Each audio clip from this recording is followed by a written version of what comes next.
안녕하세요. 만나서 반갑습니다. 역사가 김영준입니다. 한중일 근대사 삼국지 제194부 좁혀지는 전장, 목표는 아이즈번 이란 주제를 가지고 오늘 함께 할까 합니다.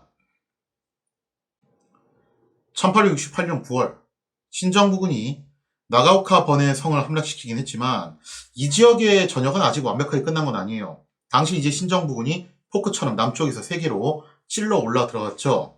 가장 동쪽에는 이제 바닷가 쪽으로 상륙을 해서 치고 들어가고 중앙에서는 이제 시라카 성을 점령한 다음에 여기를 거점으로 해가지고 아이즈번을 노리고 그 다음 이제 서쪽으로 치고 왔던 부대가 나가오카번 성을 함락을 했는데 이때 당시 서쪽 전선을 담당했던 사람이 기병대 군감이었던 야마가타 아리토모입니다. 자, 그래서 이제 야마가타가 게트링 기관총의 포화를 뚫고서 나가오카 번의 성을 점령을 했는데 이렇게 해서 끝난 줄 알았을 거예요. 근데 이게 끝이 아니었거든요. 나가오카 번에 가로했던 가와이 츠기노스케, 이 사람이 실질적인 지휘관이었는데 이 가와이가 병력을 결집시키면서 번의 성을 탈환할 기회를 엿보고 있었다는 거죠. 이 나가오카 성 북쪽에는 늪지대가 있었습니다. 그래서 군대가 진군하기에는 적합하지 않은 곳이었죠. 적합하지 않은 정도가 아니라 위험한 곳이죠. 그런데 가와이는 역으로 바로 이 늪지대를 통과해서 기습 공격을 가하기로 결정을 내리게 되죠. 물론 이것은요, 애초에 이제 가와이를 비롯한 나가오카 번의 병력들이 이 근방 지리를 빠삭하게 알고 있었기 때문에 가능한 모험적인 전략이었다고 볼 수 있겠습니다. 가와이가 이끄는 나가오카 번의 병력은 몰래 북쪽 늪지대를 통과한 다음에 기습적으로 성을 공격을 하게 됩니다. 자, 그리고 당시 나가오카 성을 지키고 있던 야마가타 아리토모는요, 성을 함락시킨 다음에 이게 한 2달 정도 지난 후에 일어난 일이거든요. 그래서 2달 동안 나가오카 번의 움직임이 딱히 없으니까 얘들이 포기했나 보다라고 생각을 했던 것 같아요. 자, 그래서 야마가타는 아마 군의 사기 진작을 목적으로 그랬던 것 같은데, 근데 제가 동서고금 전쟁사를 놓고 보면요, 전쟁터에서 술판 벌여가지고 하여튼 좋은 꼴 보기 되게 힘들더라고요. 그래서 야마가타가 이제 회식을 벌였고 이미 거하게 술을 드시고 골아 떨어져 있을 무렵이었는데 요때 이제 불의의 일격을 받게 되었다는 겁니다. 결국에는 술에 취한 야마가타는 기습 공격에 대비할 수가 없었죠. 당연한 이야기고. 자, 이렇게 해서 신정부군은 순식간에 성에서 패퇴를 당하게 되었습니다. 이처럼 가와이의 기습작전은 멋지게 성공을 해가지고 결국 자신들의 본성을 되찾는 데 성공을 했는데 신정부군도 여기서 쉽게 끝나진 않았어요. 신정부군이 무슨 괴멸적인 타격을 입은 게 아니라 그냥 그야말로 다 던지고 도망을 친 거였기 때문에 아직 전력은 온전한 그런 상태였다는 거죠. 자, 그래서 신정부군도 아직은 쉽게 포기한 것이 아니었다. 성 밖으로 나가서 전열을 정비한 야마가타의 신정부군 다시 성을 되찾기 위해서 공세를 가해오게 되는데 정말 뺏고 뺏기는 공방전이 치열하게 벌어지고 있는 중이죠.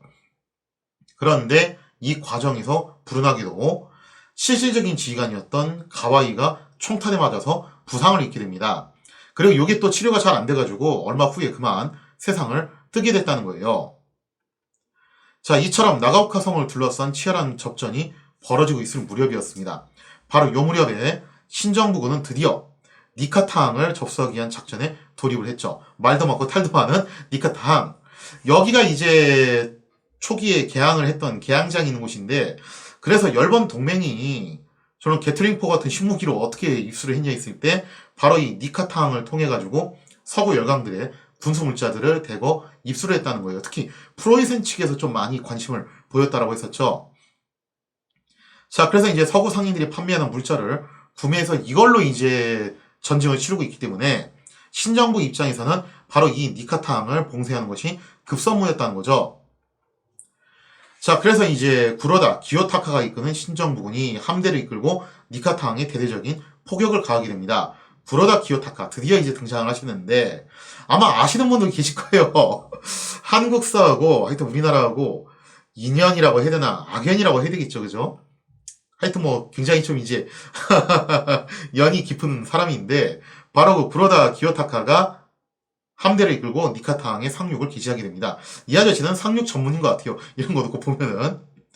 자, 신정부군의 무자비한 포격에 니카타항을 수비하던 열번 동맹 방어선이 순식간에 붕괴돼요. 참고로 이 니카타항 일대가 옛날에 전국시대 때 우에스키 켄신이 통치하던 바로 그 지역이거든요. 에치고의 용이라고 불렸죠.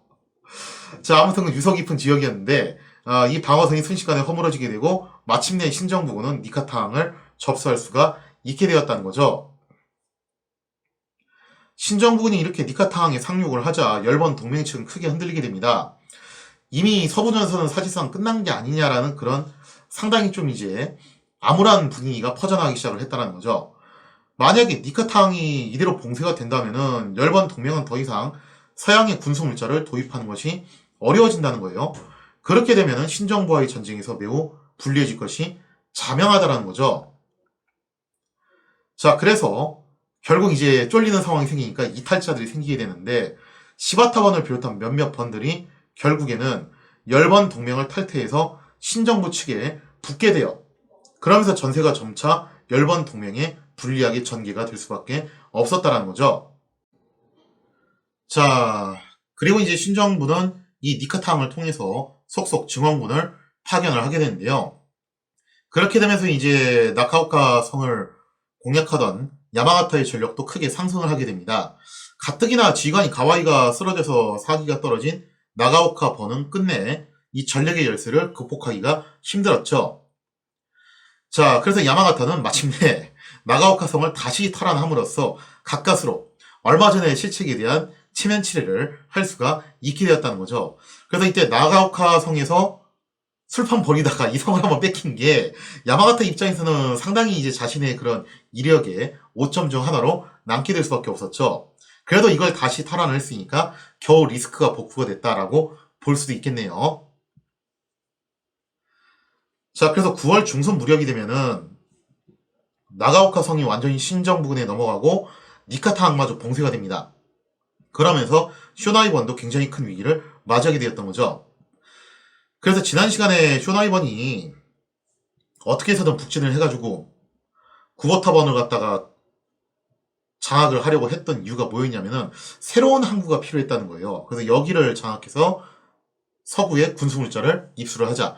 그래서 계속 북으로 치고 올라갔던 건데 당시 쇼나이번은 북진의 북진을 거듭해서 구버타번을 거의 괴멸시킬 그럴 상황이었죠. 하지만 신정국은 또한 북진 태세를 보이게 되면서 쇼나이번의 북진에는 당연하게도 커다란 제동이 걸릴 수밖에 없게 되었습니다. 즉 만약에 구오타번하고의 전투에서 한 번이라도 패배를 하게 되면은 그냥 와르르 무너져서 밀려 내려올 수밖에 없는 거예요. 본토까지 지금 현재 위협을 받고 있는 그런 상황이거든요. 이처럼 동북 지역의 서부전선은 사실상 신정부군의 우세로 끝나게 되어 가게 되었죠. 이제 포위망은 점차 아이즈번 쪽으로 좁혀가게 되는데요. 참고로 지금 현재 신정부군이 나가오카 번을 점령을 했고 미카타 항도 봉쇄를 했고 현재 쇼나이번은 구버타번을 향해서 북진을 하고 있지만 좀 뭔가 위태로운 상황이죠. 그럼 당시 서부전선에 있는 신정부군은 다음번 선택지가 뭐냐면은 아이즈번으로 가는 건 아니었어요. 왜냐면은 저 나가오카번과 아이즈번 사이에는 상당히 험준한 산이 가로막고 있어가지고 여기를 통과해서 가는 것은 다소 좀 무리한 일이었고 그래서 이제 나가오카번을 점령했던 야마가타 부대는 차라리 북진을 해가지고 쇼나이번을 처리하자라는 쪽으로 가게 됩니다. 근데 어쨌든 아이즈번 입장에서는 지금 서쪽이 사실상 이제 신정부에 의해서 넘어간 상황이기 때문에 굉장히 이제 좀 불리한 형국이 될 수밖에 없는 그런 상태였죠. 자, 그리고 이 무렵이 되면은 시라카 성에 주둔하고 있던 신정부군도 마침내 행동을 개시하게 됩니다. 시라카와 성에 주둔하고 있던 신정부군, 그리고 시라가타에 상륙했던 이타가키 다이스키가 이끌고 있는 신정부군이 서로 이제 합류를 해요. 그렇게 해서 어디를 공격을 하게 되냐면은 아이즈번의 동쪽에 위치한 니온마스 성을 함락을 시키게 됩니다. 자, 그렇게 해서 이 니온마스 성을 거점으로 해가지고 동쪽으로 밀고 들어가겠다라는 것이 당시 이제 신정부군의 기본적인 전략이었다라고 볼 수가 있겠죠. 니온마스를 함락한 신정부군은 여기서 고민을 하게 돼요. 이 위치가 그렇잖아요.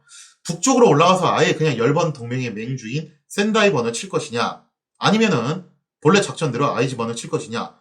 당시 이제 에도에 있었던 사실상 신정부군의 군사적인 총괄 책임자였죠. 오무라. 오무라 같은 경우는 센다이번을 치자. 센터를 치는 것은 원래 병법의 기본 아니냐. 근데 그에 비해서 이제 야전 지휘관으로 있었던 이타가키나 이치지 같은 경우에는 뭐라고 얘기를 하냐면은 지금 센다이본보다도 아이즈번을 먼저 치는 것이 문제의 핵심이다. 아이즈번을 공략을 해야 된다라고 주장을 하게 돼요. 왜 현장 지휘관들은 아이즈번 공략을 핵심 목표로 봤냐면요. 생각해보면 그렇죠. 열번 동맹의 맹주인 센다이버는 본래 신정부에 저항할 생각이 없었어요. 원래는 그럴 생각이 없었는데 이 직무총독부의 갑질, 정확하게 여기 참모장을 맡던 세라 슈우조의 갑질 횡포에 진절머리가 나가지고 열번 동맹을 결성을 해서 신정부에 저항을 한 그런 상황이었다는 거죠. 거기다가 센다이번의 전략 목표는 애초부터 뭐 신정부를 전복시키겠다라는 것이 아니라 아이즈번을 지원하는 것이 사실은 이들의 전략 목표라는 거예요.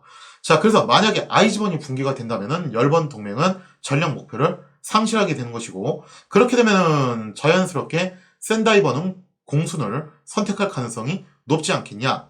그러니까 이런 겁니다. 만약에 이제 이 니온마스에서 센다이로 치고 들어가게 되면은 센다이가 설사 붕괴가 돼도 아이즈는 끝까지 저항을 할 확률이 높죠. 그에 비해서 만약에 아이즈가 붕괴가 되면은 센다이는 전략 목표를 상실하기 때문에 자동으로 이제 공순을 할 확률이 높아진다는 거예요. 그리고 결정적으로 니온마스에서 센다이로 무리하게 치고 들어갔다가 아이즈가 갑자기 후방을 급습해 오면 어떻게 하냐 이거예요. 근데 현장 지휘관들의 말이 나름대로 이제 일리가 있다고 볼 수가 있겠죠. 1868년 10월 마침내 신정부군 3,000명은 아이즈번을 향해서 진군을 개시하게 됩니다. 자, 아이즈번 어떤 선택을 할 것이냐? 뭐 방법이 있나요, 그죠? 이미 공순을 한번 시도를 해봤는데 세라 시우조가 그걸 엎어버리는 바람에 이거 뭐 더 이상 하기가 힘들어졌다는 거예요. 그래, 애초에 아이즈번도 공순할 생각이 그렇게 크진 않았던 것 같아요. 원체 이제 친막부 성향이 강했던 지역이었잖아요. 자, 그래서 자신들이 공순을 선택해봤자 신정부가 받아줄 리도 만무하고 또 본인들 스스로도 별로 공순하고 싶은 생각도 없었고, 그래서 차라리 일으키는 거 번뇌의 무사들을 총동원해서 화려하게 파이널리 최후의 일전을 치러보자라고 그렇게 생각을 하게 됐던 겁니다. 자, 그래서 아이즈번은 그야말로 번뇌에 있는 무사들을 총동원하게 되는데요. 50세 이상의 사실상 은퇴할 나이에 있는 무사들은 물론이거니와 무려 10대 중반에 해당하는 굉장히 젊은 무사들까지, 젊은이 아니라 소년이죠, 그냥. 이런 소년 무사들까지 총동원해서 그야말로 결사항전, 옥새를 각오한 항전을 각오하게 되었다는 거죠. 아이즈번. 이 아이즈번은 본래 산으로 둘러싸인 분지 지형이에요. 산골 촌동네라고 볼 수가 있는데요. 그래서 이 산줄기들이 자연스럽게 방벽을 형성을 해주게 됩니다.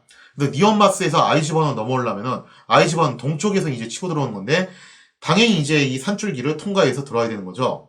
따라서 신정부군이 아이즈번의 본성인 와카마스 성, 그 와카마스 성으로 가기 위해서는 동쪽에 위치한 산줄기를 넘어야 되고, 그럼 바로 이 고갯길이 일종의 결전장이 될 수가 있겠죠. 자, 그래서 아이즈번은 동쪽에 위치한 산줄기 중에서도 이제 특정 지역을 두 군데를 이제 선정을 해요. 만약에 신정부군이 넘어온다면 이 두 군데일 것이다. 하나가 이제 약간 위쪽에 위치한 보나리 고개, 그리고 아래쪽에 위치한 나카야마 고개였어요. 이 두 고개를 중심으로 방어선을 펼치고 여기서 신정부군을 맞이하자라고 결정을 내리게 돼요. 이 중에서 이제 위에 위치한 보나리 고개의 경우 이걸 넘자마자 니파시 강을 또 건너야 돼요. 산 넘고 물 건너서 와카마스 성으로 와야 되는 거죠. 그래서 아무래도 신정부 입장에서는 이 보나리 고개를 넘는 것을 좀 꺼려할 것이다. 물론 이쪽으로 안 오진 않을 것 같고 병력이 온다 하더라도 여기서는 주전력이 아니라 아마 이제 조공이 올 것이다. 그럼 주공은 어디서 올 것이냐 했을 때 고개를 넘자마자 바로 평지가 펼쳐지는 나카야마 고개가 아마 신정부군의 주력 공세가 이루어지는 지점이 아니겠냐라는 그런 판단을 내리게 되었죠.